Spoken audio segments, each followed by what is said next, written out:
Actually আমরা ছেলেদের জীবনটাকে যেভাবে ভাবি না সেভাবে নয়। দূর থেকে একটা ছেলেকে যতটা দেখে ঘৃণা করি, সহজেই কিছু কথা বলে দিই, আদেও সেই ছেলেটা সত্যি কি তেমন? না, যতটা ভাবি আমরা ঠিক তার বিপরীত। বদনাম ঘাড়ে নেওয়া ছেলেটাকে তো এরকমও ভাবা যায় যে ছেলেটা পাশে বসা মেয়েটিকে ওড়না ঠিক করতে দেখলে আলগোছে চোখ সরিয়ে নেয়। সে ছেলেগুলি ভীষণ লাজুক হয়। গাদাগাদি বাসের ভিড়ে কোনো মেয়েকে দাঁড়ানো দেখলেই নিজের সিটটা ছেড়ে দিয়ে বলে, আপা, আপনি বসুন। মেয়েটি একটি কৃতজ্ঞতার হাসি দিয়ে বসে, ঠিক তারপরই তাদের দিকে আর ফিরেও তাকায় না। সেই ছেলেগুলি না চিরকালই অগোচরে থেকে যায়। এই ছেলেগুলি টিউশনের টাকা একটু একটু করে খরচ করে। মাসের শেষে দিনগুলিতে খাবার বিল দেওয়ার ভয়ে সকালবেলা না খেয়েই ক্লাসে ছোটে। মা ফোন করে জানতে চায়, বাবা, দুপুরে কি খেয়েছিস? হাতের শুকনো পাউরুটির দিকে এক পলক তাকিয়ে উত্তর দেয়, পুঁইশাক বেগুন দিয়ে ইলিশ মাছ আর ডাল। দুপুরের অসহ্য রোদে কোলাহলের রাস্তায় আধা কিলোমিটার হেঁটে ছেলেটি টিউশনে যায়। কিরিং কিরিং করে পকেটের ফোনটা জানান দেয় বাবার ফোনে। কপালের ঘাম মুছে মলিন হয়ে যাওয়া স্যান্ডেলের দিকে তাকিয়ে বলে, হ্যাঁ বাবা, ভালো আছি আমি। এতটুকু বয়সেই ছেলেগুলোর কেন জানি প্রবল আত্মসম্মান ভর করে। বাড়ির থেকে টাকা চাইতে লজ্জা পায়।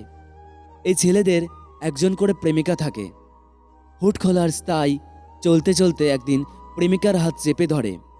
এক কাপ মালাই দুজনে ভাগ করে খেতে গিয়ে হাসতে হাসতে গড়িয়ে পড়ে। মেয়ের মুখের সংবর্ণের বড় বড় চোখের দিকে তাকিয়ে কবিতা রচনা করে।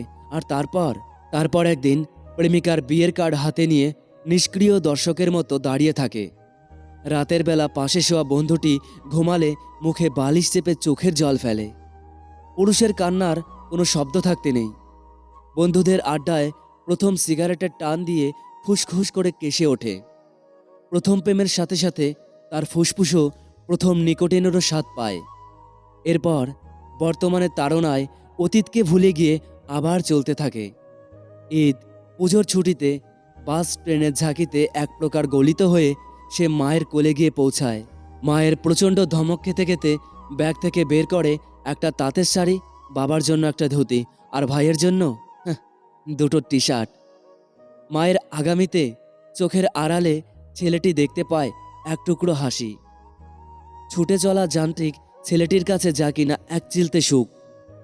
সেই ছেলেদের মাঝে কয়েকজন লড়াই করতে করতে হয়ে ওঠে পুলিশ, আর্মি বা মস্ত বড় অফিসার। তখন তাদের ঘিরে ইতিহাস রচনা হয়। পাশের বাড়ির বাবা মা ছোট্ট ছেলেটিকে তাকিয়ে দেখিয়ে বলে, ওই যে দেখছিস চোখে সানগ্লাস পরা মস্ত বড় কালো গাড়ি নিয়ে এলো, তোকে ঠিক তার মতোই হতে হবে। আর লড়াই করতে করতে হেরে যাওয়া ছেলেগুলি হয়ে ওঠে শিক্ষিত কেরানি। তাদের জীবন জুড়ে শুধুই দীর্ঘশ্বাস। তারা কখনোই কারোর গল্পের নায়ক হয়ে ওঠে না।